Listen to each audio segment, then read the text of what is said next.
The Danish comedian Victor Borge once said that laughter is the shortest distance between two people.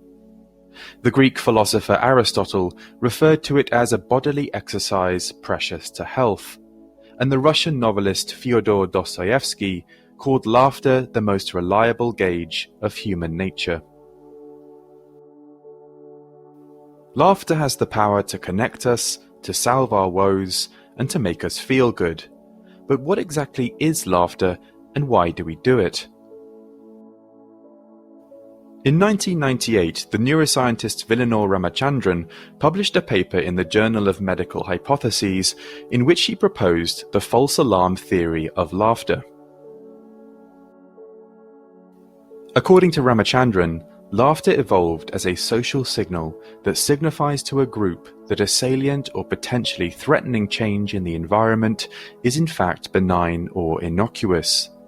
This sudden subversion of expectation triggers what we might call a relief reflex, which manifests as the distinctive vocalization we recognize as laughter.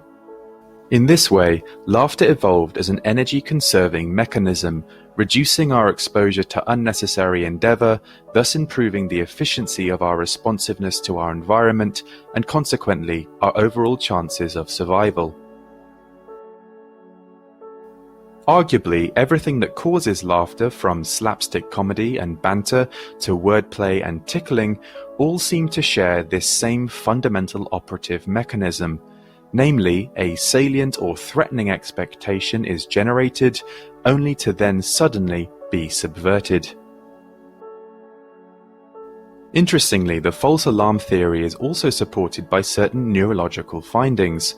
For example, the insular cortex is a structure in the brain correlated with our subjective response to aversive stimuli. In other words, it is what makes the sensation of pain feel unpleasant. Curiously, when the insular cortex is damaged, patients tend to present with a condition known as pain asymbolia or pseudobulbar affect, where painful stimuli are no longer interpreted as unpleasant, and patients will often laugh inappropriately in response to pain. According to the false alarm theory, this occurs because the expectation of a threat, i.e. the sensation of pain, is subverted by a neurological inability to register that sensation as significant or worrisome, which consequently causes the patient to laugh. The American humorist Irma Bombeck once remarked that there is a thin line that separates laughter and pain, comedy and tragedy, humor and hurt.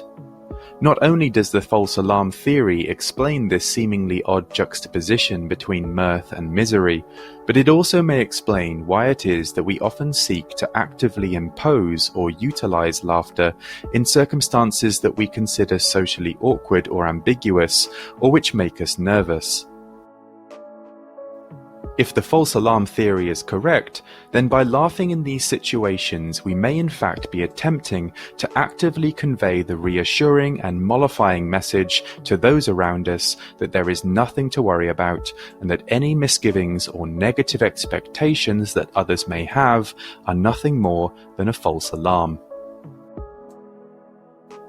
If you enjoyed this video, feel free to leave a like and subscribe for more big ideas explained in less than 5 minutes.